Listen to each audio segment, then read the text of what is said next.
অবশেষে নীলফামারীতে ১,০০০ শয্যার বাংলাদেশ চীন মৈত্রী হাসপাতাল নির্মাণের কাজ শুরু হচ্ছে। নির্ধারিত স্থান পরিদর্শন শেষে এরই মধ্যে রোডম্যাপ প্রণয়ন করেছে কমিটি।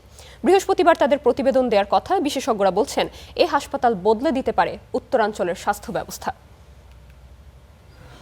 নীলফামারীর দারোয়ানির এই জায়গায় নির্মাণ করা হবে বাংলাদেশ চীন মৈত্রী জেনারেল হাসপাতাল। ২৫ একর জমিতে গড়ে উঠবে ১০ তলা বিশিষ্ট এক অত্যাধুনিক কমপ্লেক্স। প্রকল্পের নকশা শেষে কারিগরি উপযোগিতার যাচাই বাছাই হয়ে গেছে।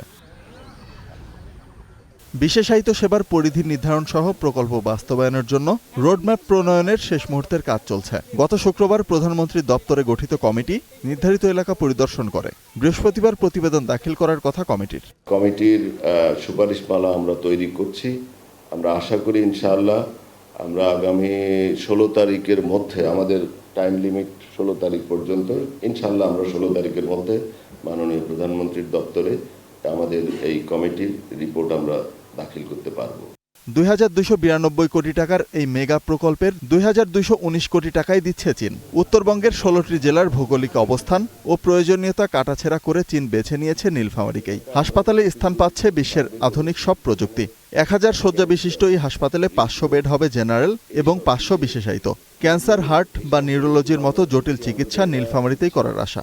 গত ৫ বছর ২ বছর এই সমস্ত ডেটা নিচ্ছি যে এখানে কি ধরনের রোগীরা ঢাকা যায় কিংবা রাজশাহী ডিভিশনাল শহরে চলে যায় কিংবা বাইরে চলে যায়। সার্বিক যোগাযোগ কাঠামো, এরকম যোগাযোগ কাঠামো আমরা এটার সুফলটা আমরা জনগণের কাছে পৌঁছে দিতে চাই।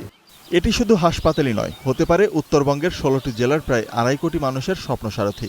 এই প্রকল্প ঘিরে আশার আলো দেখছেন স্থানীয় বাসিন্দারা। তাদের প্রত্যাশা শুধু স্বাস্থ্যসেবাই নয়, এটি হবে এই অঞ্চলের অর্থনীতির মুক্তির সোপান।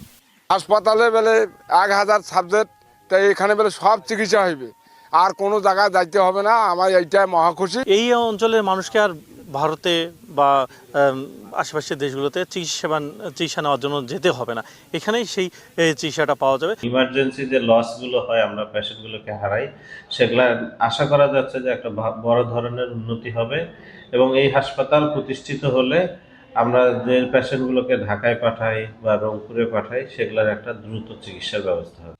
শিক্ষার্থীদের কথা মাথায় রেখে আধুনিক ইন্টার্নশিপের সুবিধার্থে নীলফামারী সরকারি মেডিকেল কলেজটিও এই হাসপাতালের পাশে স্থানান্তরের পরিকল্পনা রয়েছে। এতে একই চত্বরে মিলবে দেশের সেরা চিকিৎসা ও শিক্ষা। Desk report, star news.